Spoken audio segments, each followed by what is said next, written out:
Welcome, my beautiful quarantine community, to episode 1 of my new series, Switch or Ditch, where you can find out if the latest cards released are worth switching for, or if you're better off ditching those packs. We'll talk attributes, badges, animations, player model, and much more. Gameplays are great if you want to see what a content creator can do with a particular card, but this series will help you determine if a card is worth it for you. So let's get started.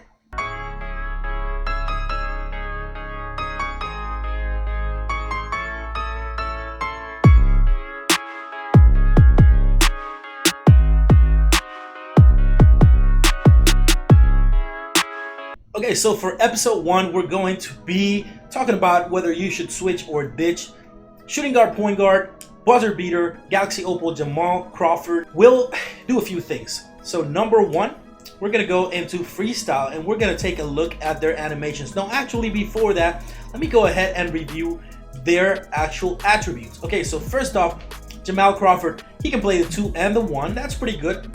6'5", 185. 6'5" is actually not bad height.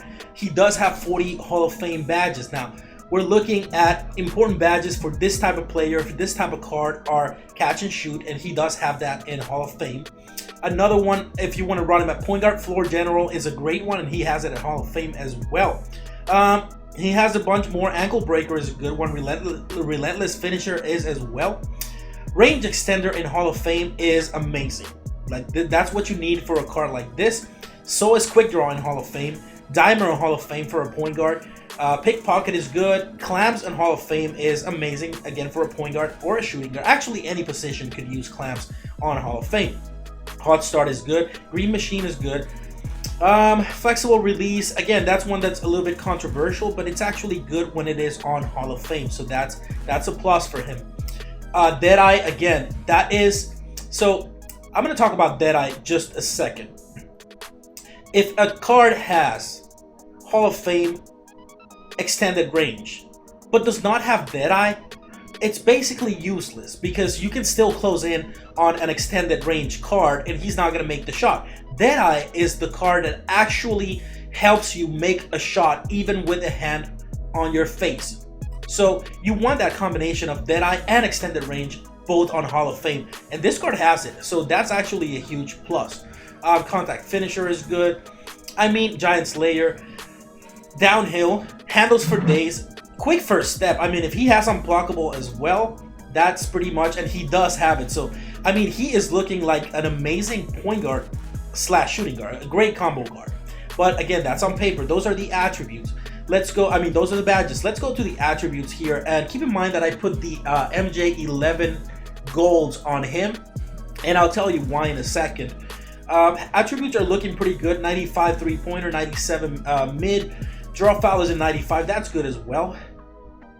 Driving dunk was only an 85. That's why I put that shoe on him. Brings it up to an 88. I'm a little bit worried about 85 driving dunk because a lot of point guard and shooting guard cards already have 90 plus.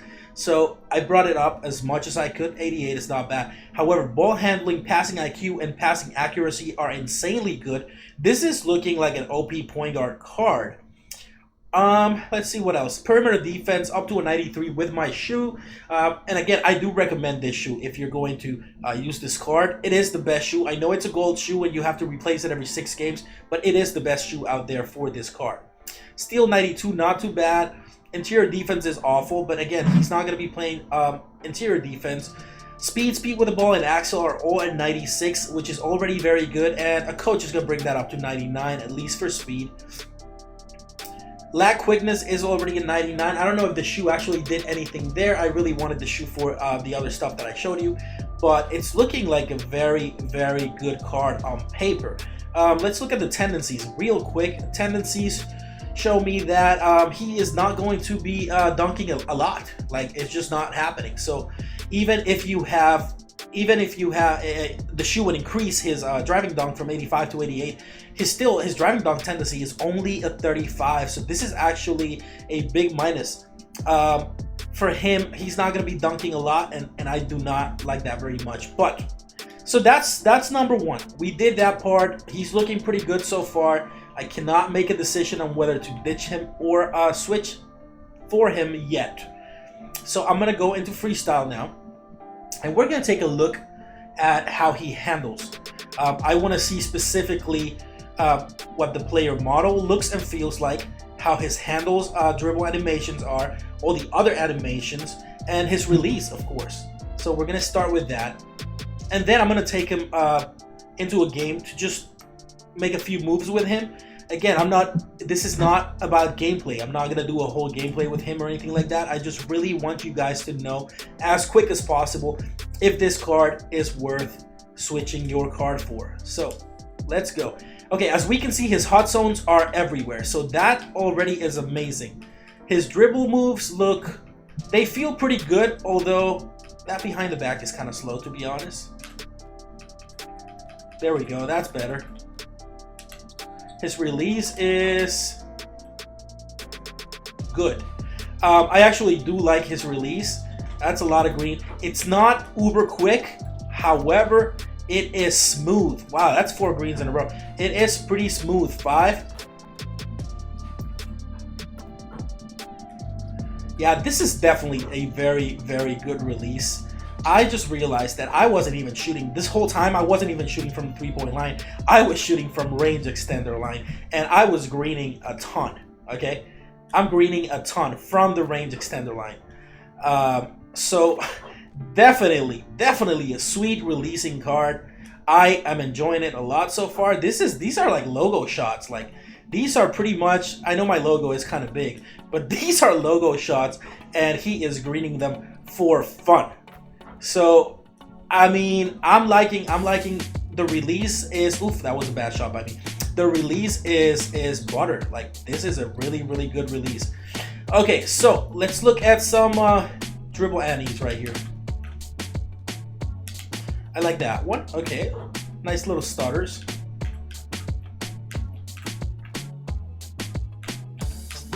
He feels pretty good. One thing I do not like very much about him, I like that one though.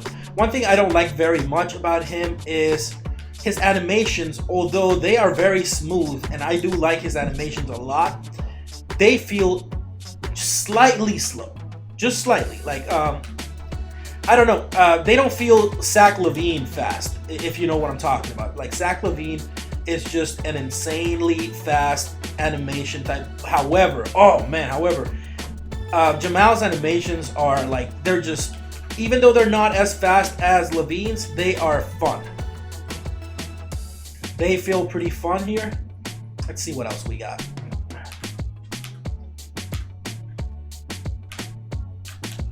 Okay, his behind the back is definitely not the worst. There's a lot worse than that. Let me look at some other things here. Okay, we got that. Let's see his, let me take a look at his dunk animations for a second. I know his driving dunk is not very high, but just wanted to see if his animations are good. And it doesn't look like they are. They look pretty basic, to be honest. So this is definitely not going to be your go-to athletic dunk type of card. It looks like it'll be a lot better. Ooh, that was a nice one. It looks like it'll be a lot better as a, crossover / shooter, which is what he is in real life. So, I mean, this card is actually pretty close to, as close to real life as you can get. I mean, for being Galaxy Opal, of course. But he does feel pretty good. Again, his release, I do love his release. It's one of my favorite releases of 2K20, and that's saying a lot.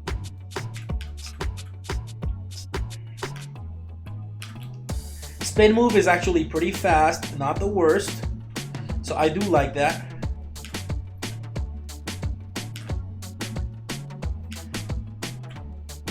His moves are pretty good. Again, good dribble moves. I do enjoy his dribble moves, although, like I said before, they feel a little bit slower than Zach LaVine, for example. But, I mean, he does not feel slow. And he does not feel tiny either. His player model looks pretty good. It looks lanky for 6'5". I believe Oscar Robertson is also 6'5", and I would say the player models are equivalent in size. Like this one doesn't look or feel any smaller than the Big O, so that's a good thing. Nice, that is a good thing. Let's see what else. I'm gonna take this card into a quick gameplay, but again, just to try out some of his moves and animations.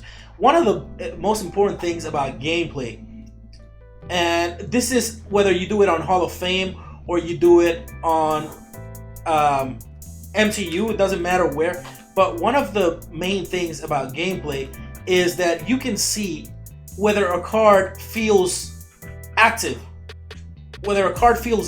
like running around on the break and stuff like that or not. Now this little goat logo that I have here, this is one of my measuring sticks. I use this goat logo right here to measure whether a card's extended range is really good or not. And so far this Jamal is looking really good. I feel like I was greening more before than now, but it's still a very good extended range card. Like the extended range feels like it is an extended range for real, and that's a good thing. So anyways, let's go and there we go, boom. Let's go and try him out on gameplay. And again, you can either do it on Hall of Fame or you can do it in MTU, but I'm gonna go ahead and enter an MTU gameplay real quick just to show some of his moves. Let's go. I got my dog running around all over the living room, so if you guys hear a bunch of thumps or just like barks or whatever, that's him. My bad. Oh, he feels good. He feels good. Wow. And that was an amazing green against Harden right there. Not that Harden is a great defender, but still. Let's see how fast he can run. Jamal. Oh, he runs pretty fast. Oh, good fake though. He still gets blocked. But he goes back, and let's see what his midi is like. And it's really good. 5 points for Crawford now. By the way, I'm not setting up my plays. Like, I'm not doing anything here right now. I usually run my my Hawks. Okay, let's run, Crawford. Let's run. That's 7. So he is great at cherry picking, which is also like, that's a huge thing. What I was saying before is I'm not setting up any of my plays or anything like that here. I am just focusing on getting him the ball, because I don't know what type of plays you guys run. He does. He did dunk right there. So even though his driving dunk tendency is only a 35. There, I thought he was going to get blocked, but again, even though his driving dunk tendency is only at 35, I am actually surprised that he is dunking that much, and he is. He's actually dunking quite a bit, and I'm actually surprised by that.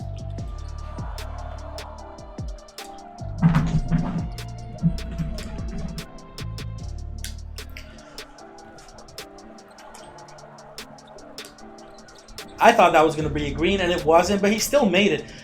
So pretty much every point, all 14 points have come from Crawford. I think he's going to go cherry picking again.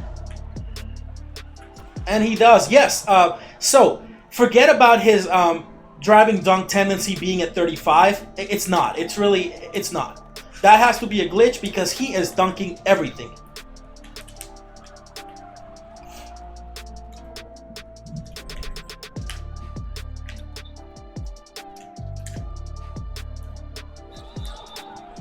Ooh, that was a good and one. Great pass by Crawford and Patrick Ewing.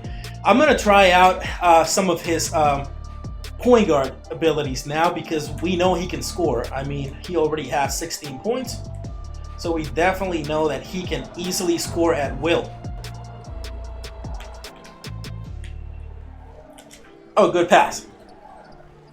I was actually not the best, though. I didn't notice if he had a needle threader or not, but I mean, he still got the assist. Oh, nice. Oh, great assist there by Jamal Crawford to ball with 0.2 seconds remaining. Let's see what we got so far. So in 6 minutes there, we have actually 5 minutes because it was just 1 quarter. We scored 16 points and 3 assists, no turnovers. Good from 2 and from 3. That was and 3 dunks. Like I said, his driving dunk is actually the tendency. Forget about it. He will dunk. This is a very, very good card. I'm not gonna lie. It's a great card. I'm sure that I was gonna win this game easily by just focusing on Crawford. I could probably score, what, 60, 70 points with this card. It is a definitely amazing offensive card. And it felt good defensively, too. So I'm going to go ahead and quit and give this guy the win here. There you go. Good. Okay. So that's me giving back to the community. Otherwise, I was going to beat his ass.